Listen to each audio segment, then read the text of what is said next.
च हव्यं च सर्वं यश्चाधितिष्ठति स्वर्यस्य च केवलं तस्मै ज्येष्ठाय ब्रह्मणे नमः। ॐ नमः शंभवाय च मयो भवाय च नमः शंकराय च मयस्कराय च नमः शिवाय च शिवतराय च। ओम शांति शांति शांति।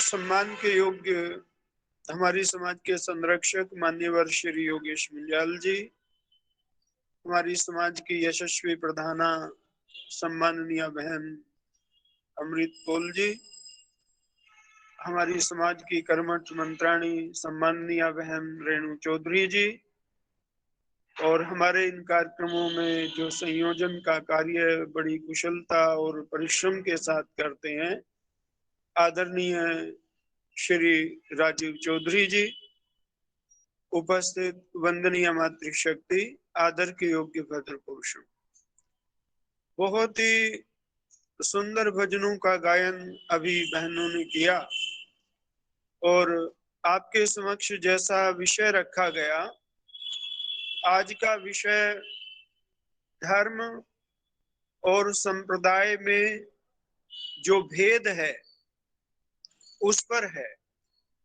धर्म और संप्रदाय की क्या परिभाषा है, संप्रदाय हम किसे कहते हैं, धर्म का क्या स्वरूप है, इन सब चीजों पर हम विचार करेंगे।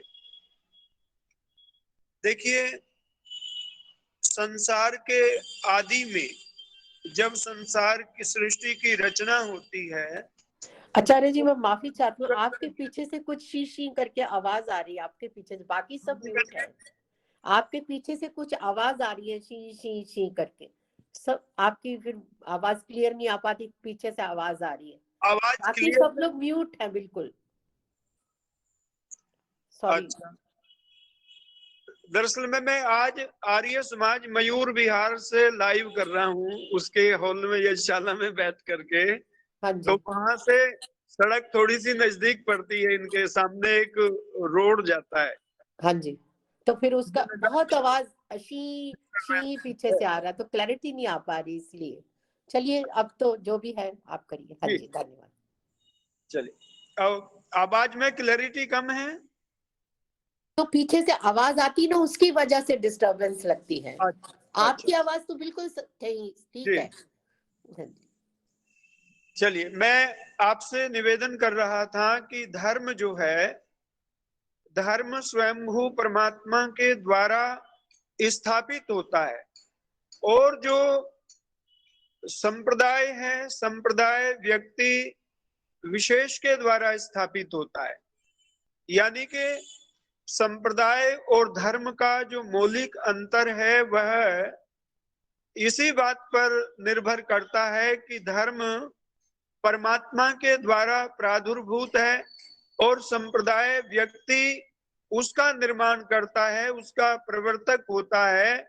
और संप्रदाय का जो काल है और धर्म का जो काल है, उसमें भी एक बहुत बड़ा अंतर होता है कि धर्म सृष्टि के आदि में परमात्मा के द्वारा दिया जाता है और संप्रदाय फिर बाद में समय समय पर उत्पन्न होते रहते हैं। इसलिए धर्म को अगर हम जानना चाहते हैं तो धर्म क्या है और कब उसका अस्तित्व जो है मनुष्यों के लिए परमात्मा ने दिया, तो धर्म का जो स्वरूप है, जो धर्म का अस्तित्व है, वो सृष्टि के आदि में ही परमात्मा के द्वारा वेदों के प्रकाश के साथ आ जाता है। चूंकि वेदो अखिलो धर्म मूलम, मनु महाराज की ये घोषणा है कि वेद ही धर्म का, संपूर्ण धर्म का अगर कोई मूल है तो वो वेद है। और वेद किसकी कृति है? वेद क्या किसी मनुष्य की कृति है? नहीं, वेद अपौरुषेय है। वेद किसी मनुष्य की कृति नहीं है, वेद परमात्मा की कृति है। तो वेदों को हम परमात्मा के द्वारा दिया हुआ ज्ञान के रूप में स्वीकार करते हैं। और वेदों के अतिरिक्त जितने भी ग्रंथ हैं, वो उपनिषद हो, दर्शन हो, स्मृतियां हो, ब्राह्मण ग्रंथ हो, वो सबके सब मनुष्यकृत ग्रंथ माने जाते हैं। इसलिए जो वेद में आदेश है, वेद जिसका निर्देश करते हैं, वेद जिसका विधान करते हैं, वही धर्म है। और वेद जिसका खंडन करते हैं, वेद जिसको वर्जित करते हैं, निषेध करते हैं, वो अधर्म है। तो ये एक कसौटी जो है धर्म की है। और जितने भी संप्रदाय हैं वो वेद के अतिरिक्त हैं। वेद के, अगर आप वेद के अनुकूल और वेदानुसार अपने आचरण को, व्यवहार को, जीवन को हम बनाते हैं तो ये धार्मिकता कहलाती है। और अगर वेद को छोड़ करके हम किसी मनुष्य का अनुकरण करते हैं या किसी भी और दूसरे संप्रदाय का अनुकरण करते हैं तो वो सब मत मतांतर के दायरे में आता है। चूंकि व्यक्ति के ज्ञान में और परमात्मा के ज्ञान में एक मौलिक अंतर बना रहता है। और वो अंतर ये है कि वेद जो है वो अनंत ज्ञान के स्रोत हैं। और मनुष्यों के द्वारा बनाए हुए जितने भी ग्रंथ हैं उन सब की सीमाएं हैं। चूंकि मनुष्य अल्पज्ञ है तो उसका ज्ञान भी, जो उसके ग्रंथ हैं वह भी, उनकी भी एक सीमा है। इसलिए वेदों को हम अगर मानते हैं तो वेद ही धर्म का वास्तविक मूल है। धर्म का जो सबसे बड़ा लक्षण या परिभाषा है, मनु महाराज ने भी इस बात को कहा कि जो धर्म को जानना चाहता है उसके लिए वेद ही परम प्रमाण है। धर्म जिज्ञासा समाना नाम प्रमाणम प्रमम श्रुति। वो श्रुति को, वेद को परम प्रमाण मानते हैं।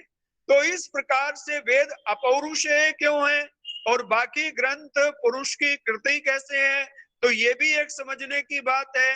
वेद की रचना ही सब ग्रंथों के पूर्व हुई परमात्मा के द्वारा।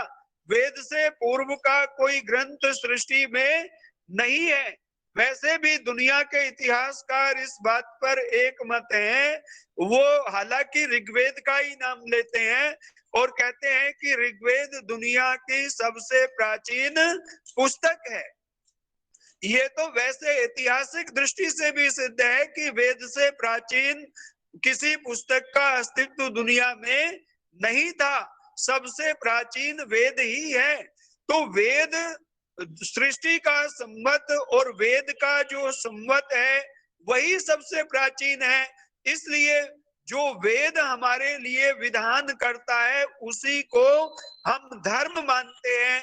और जो मनुष्यों के द्वारा बनाए हुए विधान हैं वो सारे संप्रदाय कहलाते हैं, पंथ कहलाते हैं, मत कहलाते हैं, मजहब कहलाते हैं। उसे आप बहुत सारे नामों से जान सकते हैं, लेकिन वो धर्म के दायरे में नहीं आते। हाँ, उनमें कुछ धार्मिक बातें हो सकती हैं पर वो मिश्रित रहती हैं। पर अखिल जो धर्म है, संपूर्ण जो धर्म है, उसका प्रादुर्भाव वेद के द्वारा ही स्वयंभू परमात्मा करते हैं। अब वेद की अपौरुषेयता जैसे है वैसे ही धर्म भी अपौरुषेय है, उसे पुरुष स्थापित नहीं कर सकता। वेद अपौरुषेय क्यों है, अब आप ये भी देख लीजिए। क्योंकि वेद जो है सृष्टि के आदि में आता है। जब ज्ञान जो है मनुष्यों के पास, ज्ञान का नितांत अभाव होता है सृष्टि के आदि में, तो परमात्मा वेद ज्ञान का प्रकाश करके इस सृष्टि का जो विधान है, यहाँ इस सृष्टि में जो इस सृष्टि का लक्ष्य है परमात्मा का बनाने का, जीवों के कल्याण का और मनुष्य के मोक्ष का और उसके इस लोक में अभ्युदय का, वो सारा मार्ग भी वेदों में परमात्मा प्रशस्त करते हैं। तो अपौरुषेय क्यों कहा गया? वेद को अपौरुषेय इसलिए माना, धर्म भी अपौरुषेय इसलिए है क्योंकि उस समय मनुष्य का सामर्थ्य ही नहीं होता। मनुष्य की बुद्धि अल्प रहती है, सीमित रहती है और दोषपूर्ण भी रहती है। इसलिए उतनी न्याय प्रियता, उतनी व्यापकता, उतनी गहनता और गंभीरता और व्यापकता मनुष्य के विचार में नहीं आ पाती। तो आप देखिए, परमेश्वर जब सृष्टि के आदि में वेद का प्रकाश करते हैं तो तब कोई भी ज्ञान नहीं होता, और जब कोई ज्ञान उस समय पर नहीं होता तो एकदम किसी ग्रंथ की रचना कैसे हो जाएगी, एकदम ज्ञान का पुंज कैसे प्रकट हो जाएगा? क्या वो मनुष्य के द्वारा एकदम इतना ज्ञान जो है उसको खोज पाना बिना क्रमिक विकास के क्या संभव है? ये कदापि संभव नहीं है, क्योंकि हम जो भी ज्ञान प्राप्त करते हैं वो फिर बाद में क्रमिक विकास के द्वारा करते हैं, लेकिन परमात्मा आरंभ में बीज रूप में वेदों के द्वारा अपने ज्ञान का प्रकाश कर देता है। अब देखिए, मनुष्य के पास आरंभ में जब कोई भाषा नहीं होती, आरंभ में जब कोई ज्ञान नहीं होता, तो फिर किस प्रकार से, किस माध्यम से ज्ञान आएगा? बिना भाषा के ज्ञान का आना भी संभव नहीं है। और अगर भाषा बनेगी कैसे जब ज्ञान नहीं होगा? बिना ज्ञान के भाषा की उत्पत्ति नहीं हो सकती, और बिना भाषा के ज्ञान का प्रसारण या सीखना या अभिव्यक्ति या उसका तारतम्य आगे बढ़ाना वो संभव नहीं है। तो देखिए, परमात्मा ने सृष्टि के आदि में ज्ञान और भाषा दोनों को साथ साथ उत्पन्न किया, क्योंकि वेद जिस दिव्य भाषा में उत्पन्न हुए वो भाषा मनुष्यों की बन गई सृष्टि के आदि में, और ज्ञान भी उसमें आ गया लोरी के रूप में। अगर कोई व्यक्ति ये कहे कि पहले ज्ञान आया और भाषा नहीं थी, तो बिना भाषा के ज्ञान आएगा कैसे? और हम ये कहें कि भाषा आ गई और ज्ञान नहीं था, तो बिना ज्ञान के भाषा का निर्माण कैसे होगा? भाषा के सुनिश्चित नियम होते हैं, भाषा का अपना एक विज्ञान होता है पूरा। बिना ज्ञान के भाषा की रचना और अस्तित्व भी संभव नहीं है। इसलिए परमात्मा सृष्टि के आदि में ज्ञान और भाषा दोनों को एक साथ जो है मनुष्यों के कल्याण के लिए प्रकट करता है, और वही वेद के रूप में हमें प्राप्त होता है, जिसमें ज्ञान भी है और जिसमें भाषा भी है। और वही धर्म है, वही मूल धर्म है जो वेद का जो ग्रंथ है, वेदो अखिलो धर्म मूलम, और उसके अतिरिक्त जितने भी विचार हैं वो सब संप्रदाय हैं, चूंकि वो सब बाद में आते हैं। अब आप सोचिए कि कोई संप्रदाय तो मान लिया 1500 साल पहले आया, कोई 2000 साल पहले आया, कोई 2500 साल पहले आया, कोई 3-3.5 साल पहले आया, और वो सब भी यही कहते हैं कि ये हमारे जो ग्रंथ हैं ये परमात्मा का ज्ञान है। अगर परमात्मा का ज्ञान है उनके ग्रंथ, तो करोड़ों वर्ष, अरबों वर्ष का समय सृष्टि की उत्पत्ति को हो गया, तो इतनी पीढ़ियां गुजर गई, इतना काल व्यतीत हो गया, कितनी पीढ़ियां गुजरी है। क्या परमात्मा ने उनके कल्याण के लिए कोई उपदेश नहीं किया था? आप ये भी सोचने की बात है। इसलिए ऐसा नहीं है, परमात्मा जब सृष्टि बनाते हैं तो सृष्टि के आदि में ही सब मनुष्यों के कल्याण के लिए वो ज्ञान को भी प्रकट करते हैं। अब लोगों का ये दावा कि हमारे ही ग्रंथ केवल परमेश्वर की साक्षी देते हैं, देखिए वेद का जो ज्ञान है वो किसी व्यक्ति विशेष को या किसी गुरु को, किसी भी ऐसे व्यक्ति को परमात्मा का, या तो ये कहें कि भाई ये परमात्मा का पुत्र है, इसके ऊपर आया, या ये परमात्मा का एक विशेष दूत है, परमात्मा ने ऐसा किसी को नहीं बनाया। सारी ही प्रजा परमात्मा की संतान है। हम वैदिक धर्म में ऐसा मानते हैं कि जितने भी लोग हैं, मनुष्य ही नहीं जितने भी प्राणी हैं, वो सब किसकी संतान है? सब परमात्मा की ही संतान है। तो अकेले जो ईसा मसीह को कहा जाता है ईसाई धर्म में कि वो परमात्मा के इकलौते पुत्र हैं, और उन्हीं पर बाइबिल का ज्ञान जो है वो प्रकट हुआ।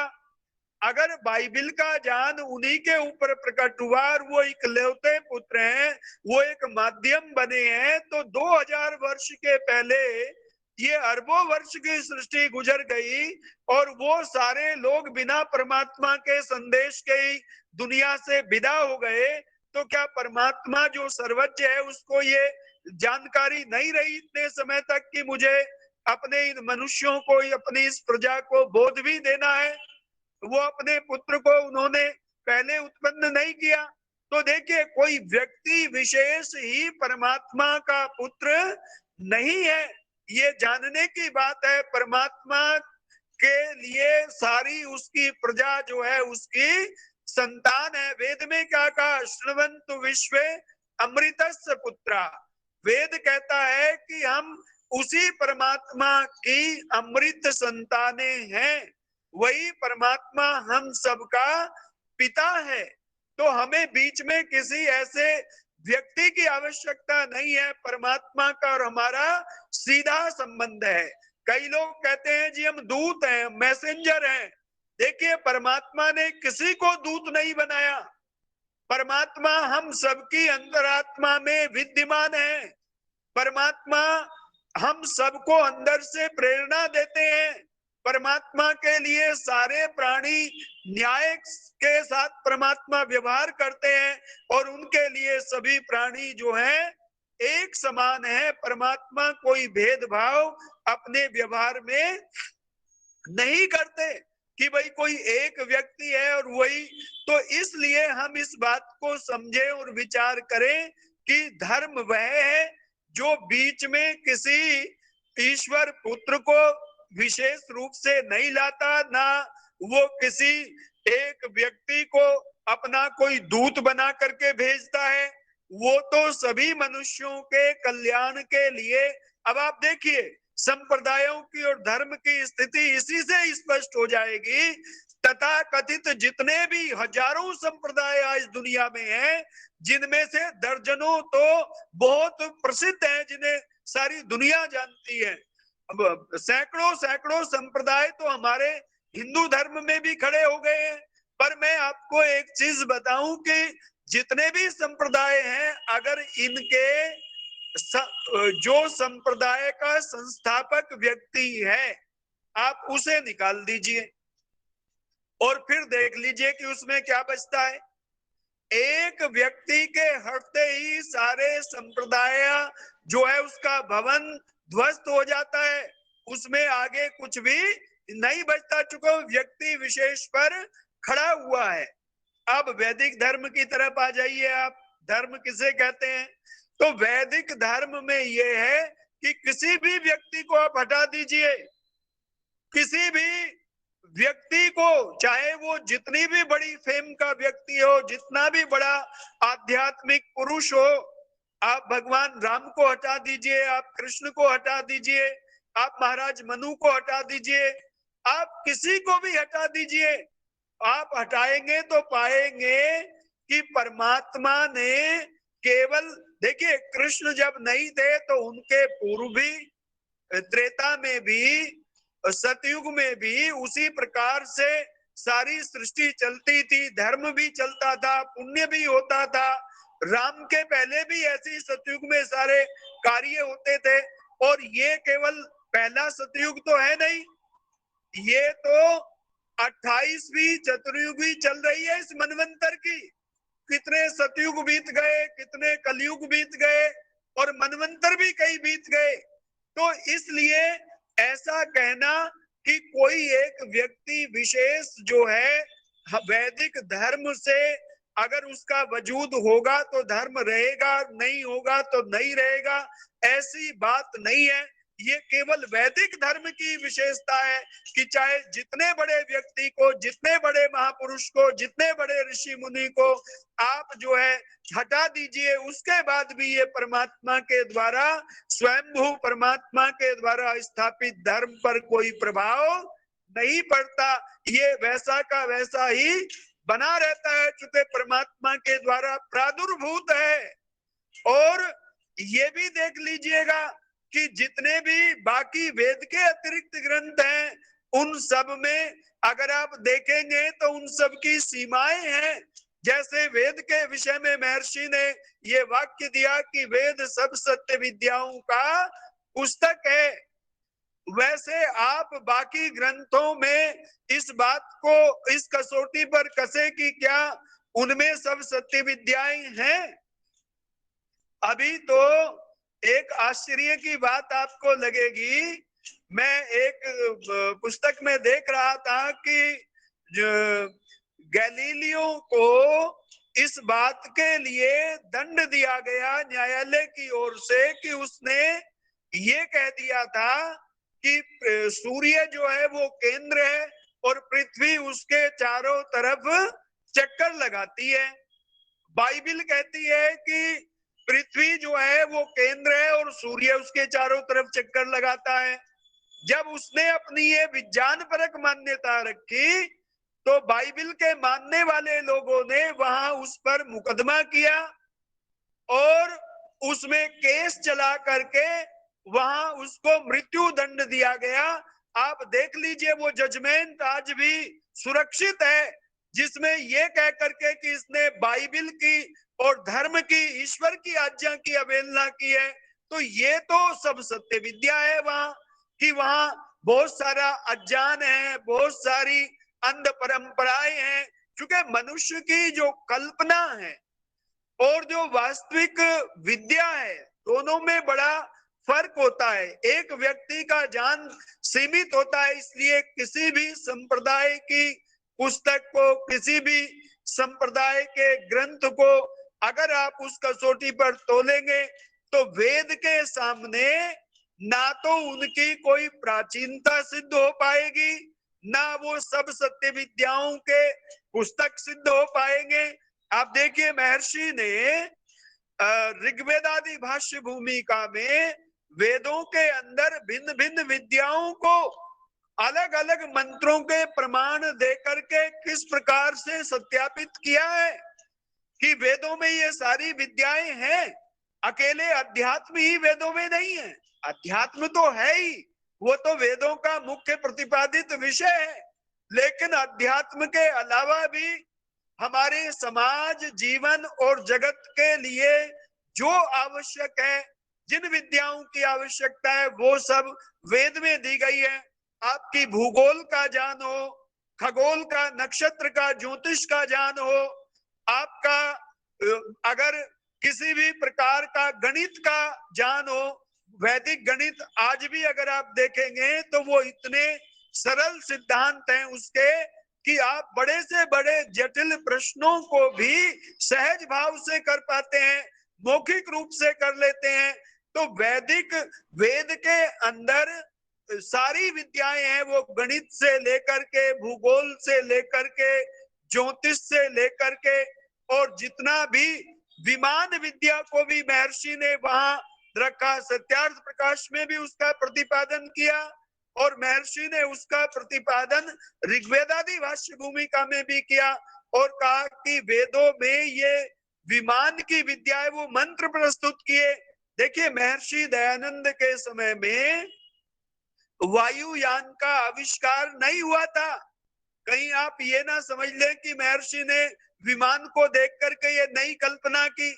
वायुयान का आविष्कार हुआ 1905 में ग्लाइडर की शक्ल में, और ऋषि ने 1875 में लिख दिया। कितने 30 साल पहले उन्होंने इस बात को लिखा और उन्होंने कहा कि ऐसे यान होते थे जो पृथ्वी पर भी चलते थे, जल में भी चलते थे, और जो वायु आकाश में भी जो गमन करते थे। और जहां तक रामायण में पुष्पक विमान का वर्णन है, और महर्षि ने तो राजा भोज के जमाने में 1000 साल पहले राजा भोज का काल था, जो धारा नगरी के राजा थे। तो महर्षि दयानंद सत्यार्थ प्रकाश में लिखते हैं कि राजा भोज के पास एक ऐसा विमान था जो आकाश में उड़ता था, और उसकी उन्होंने गति भी लिखी है कि 1 घंटे में इतने कोश की वो गति तय किया करता था। तो महर्षि ने ये बातें उस समय लिखी। तो श्रीमती एनी बेसेंट जो उस समय यहाँ नेत्री थी, जो थियोसॉफिकल सोसाइटी की, तो उन्होंने स्वामी दयानंद पर तंज करते हुए यानी कि व्यंग करते हुए कहा था कि महर्षि दयानंद की बाकी बातें तो सब बुद्धि संगत हैं, पर उन्होंने जो मनुष्य का पक्षी की तरह आकाश में उड़ना लिखा, ये तो सर्वथा काल्पनिक है।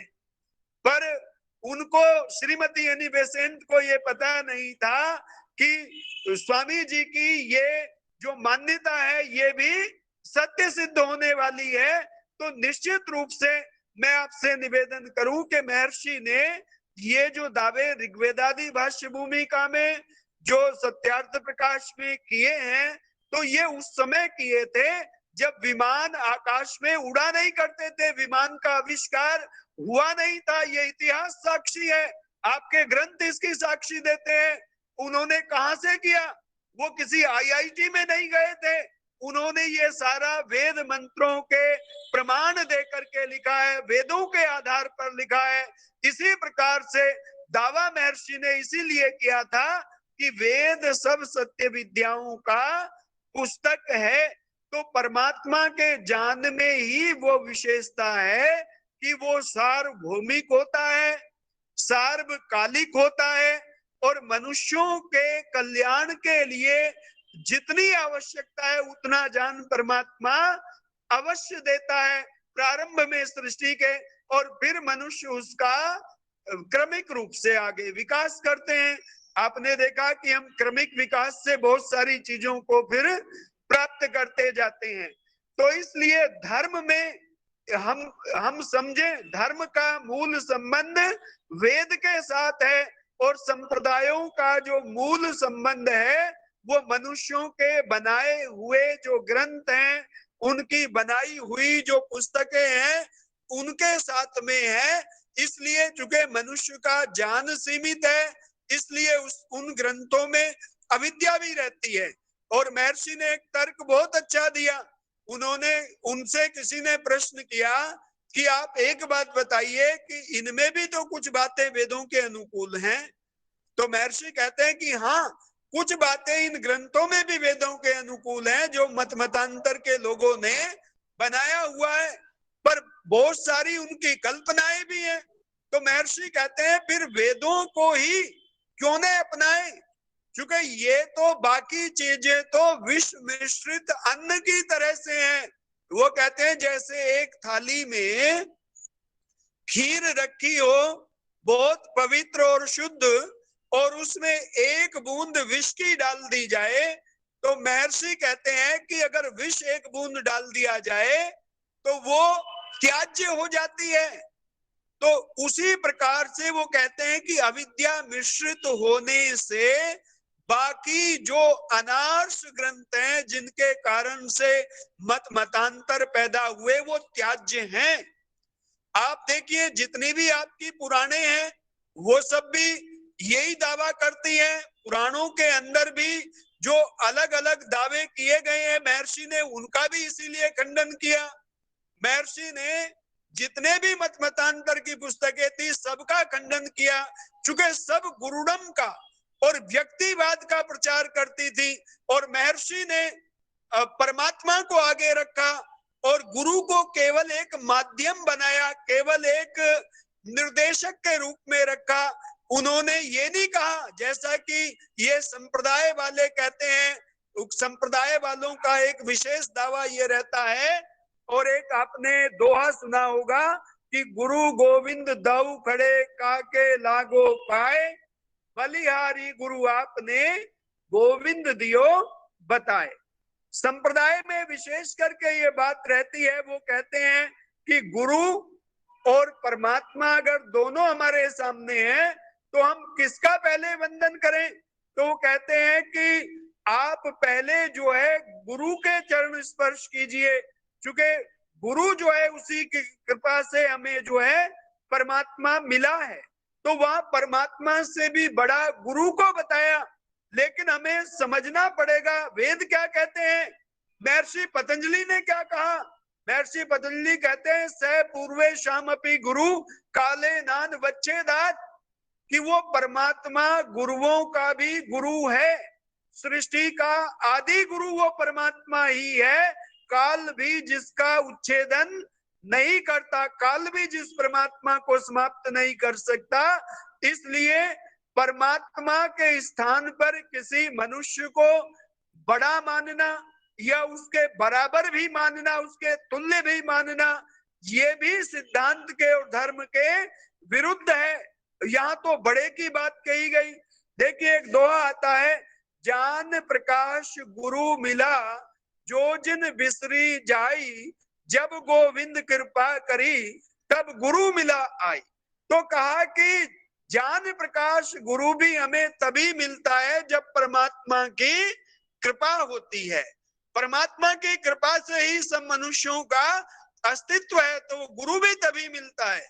इसीलिए किसी सांसारिक गुरु की परमात्मा के साथ तुलना कदापि नहीं हो सकती। लेकिन गुरुडम ऐसे ही चले हैं, अलग अलग पंथ ऐसे ही चले हैं कि उन्होंने परमात्मा को पीछे कर दिया और अपनी पूजा को आगे कर दिया। व्यक्तिवाद पनपा है और संप्रदाय नया खड़ा करने की जरूरत क्यों पड़ी लोगों को?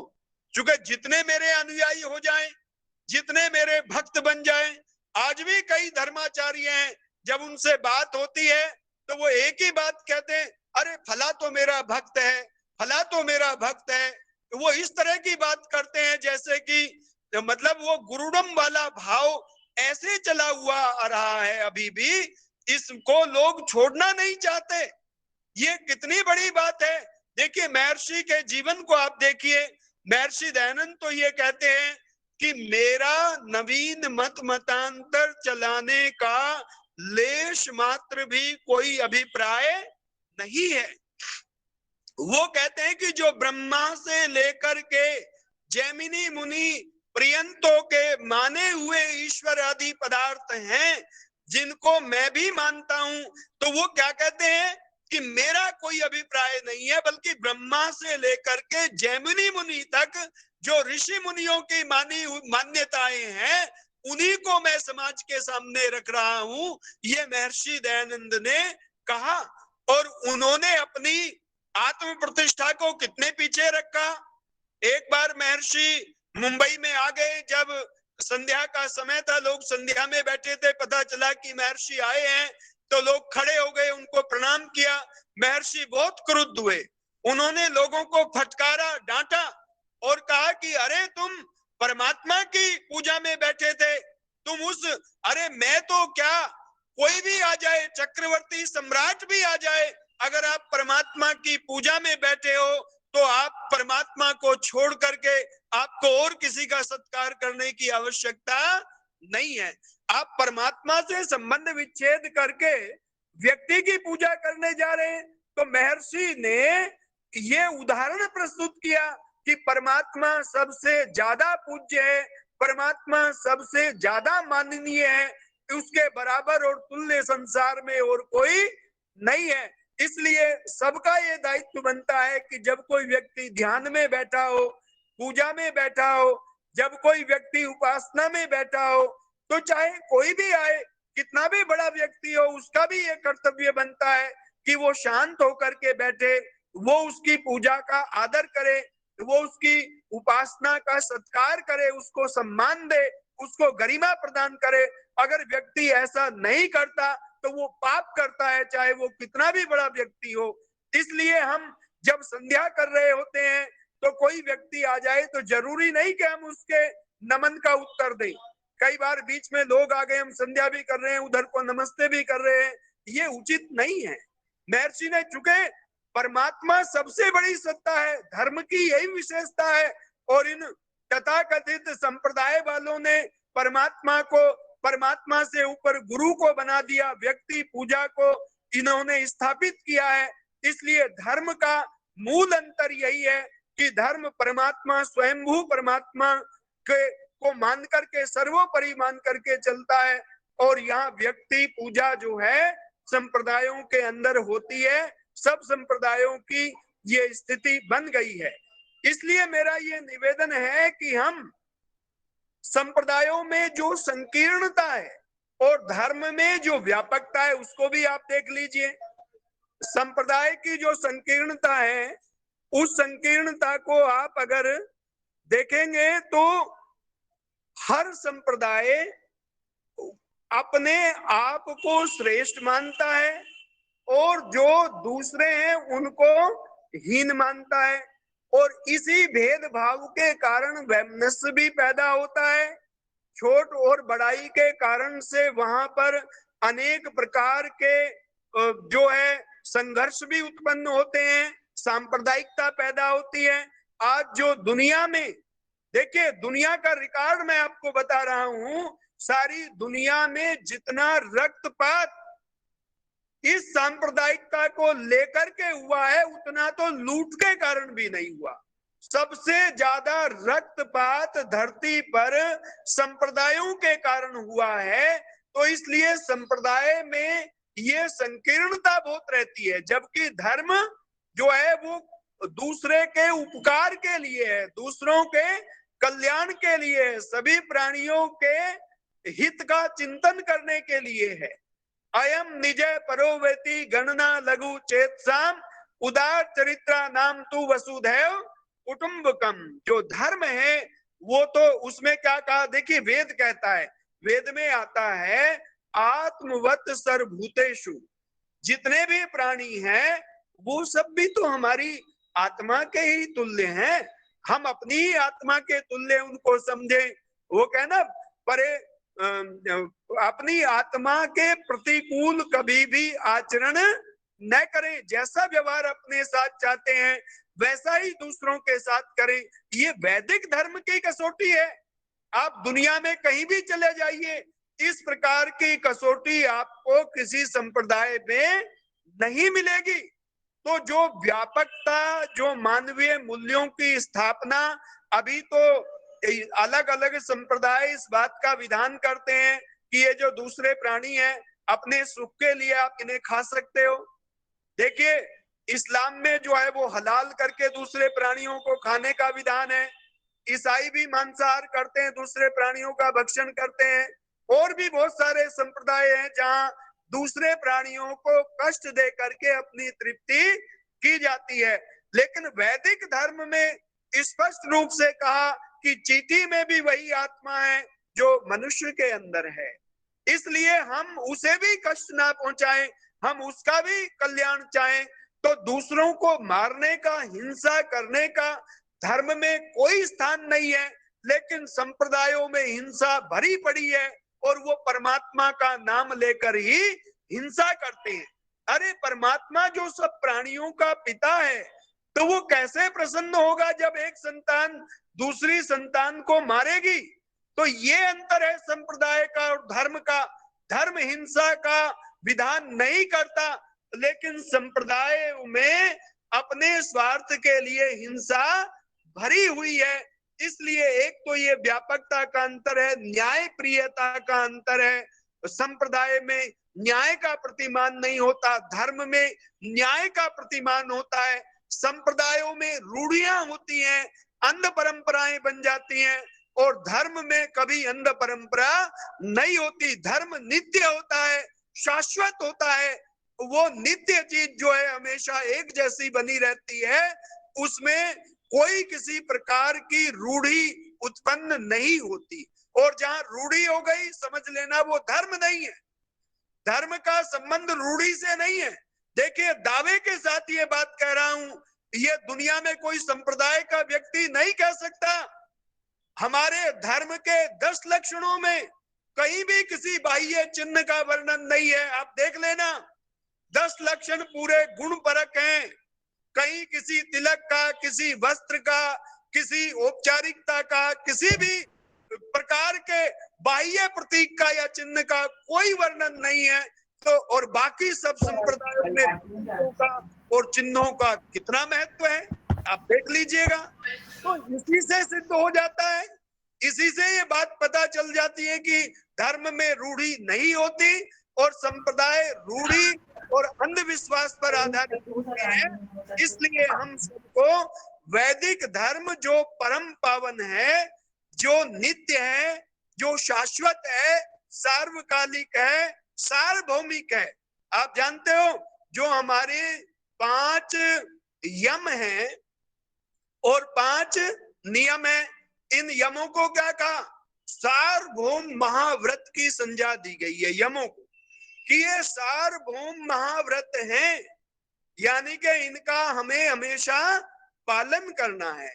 और अगर इस प्रकार की जो सार्वभौमिक धर्म है, सब मनुष्यों के लिए जो उपयोगी है, पूरी पृथ्वी पर जो शांति, सुरक्षा और पूरी पृथ्वी पर जो सौहार्द और पूरी पृथ्वी के प्राणियों को जो पूरी तरह से आनंदित कर सकता है, पूरे विश्व का कल्याण कर सकता है, वो केवल वैदिक धर्म कर सकता है, धर्म ही कर सकता है।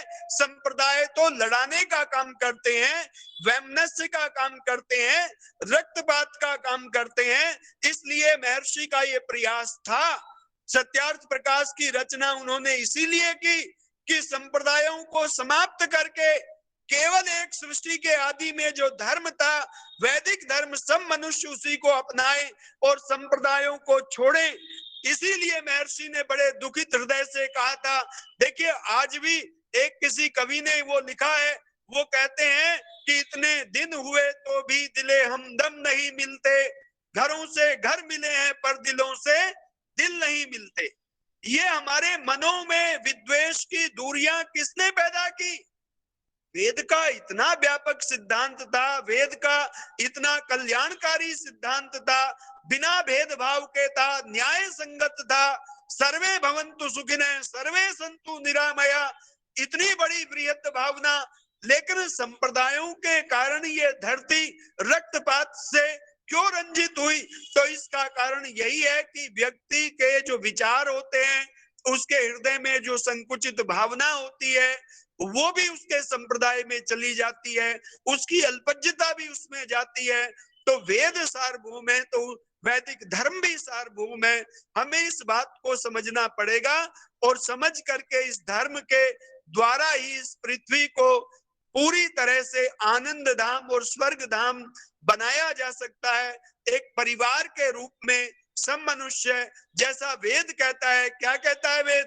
अन्यम अन्यो अभिहर्यत वत्सम जातम इवाग्न्या, सारे लोग एक दूसरे को ऐसे प्यार करें, ऐसे एक दूसरे को चाहें जैसे गाय अपने नवजात बछड़े को प्यार करती है। सब एक दूसरे को ऐसे चाहें। तो ये संदेश आपको कहाँ मिलेगा? ये मानवीय मूल्यों का, मानवता का इतना बड़ा सत्कार और सम्मान दुनिया में कहीं नहीं मिलेगा। यहाँ ऐसा नहीं कहा कि जो केवल हिंदू हैं या जो केवल भारतवर्ष के लोग हैं उनको चाहो, यहाँ मनुष्य की बात की गई है। तो ये व्यापक शिक्षा है, इसलिए इसका सम्मान हम सबको करना चाहिए और धर्म का प्रचार करना चाहिए, संप्रदायों को अलग करना चाहिए। जितना संप्रदायों का निराकरण होगा, वैदिक धर्म स्थापित होगा। कृणवंतो विश्वमार्यम, सारे विश्व में जब इस धर्म की स्थापना होगी, 5000 साल से पहले भी इनमें से कोई मतांतर नहीं था, तब सारी दुनिया में वैदिक धर्म था। तो उस प्रकार से ही सारी दुनिया धर्म के ध्वज के नीचे आए और मनुष्यों के बनाए हुए मत पंथ जो हैं वो सब उसमें सम्मिलित हों और पूरी पृथ्वी जो है वसुधैव कुटुंबकम की कसौटी पर खरी उतरे। यही भावना और संकल्प है। आप सबने मेरी विचारों को बड़े ध्यान से सुना मैं आप सबका हृदय से आभार व्यक्त करता हूँ। बहुत बहुत धन्यवाद। ओम शम। अच्छा।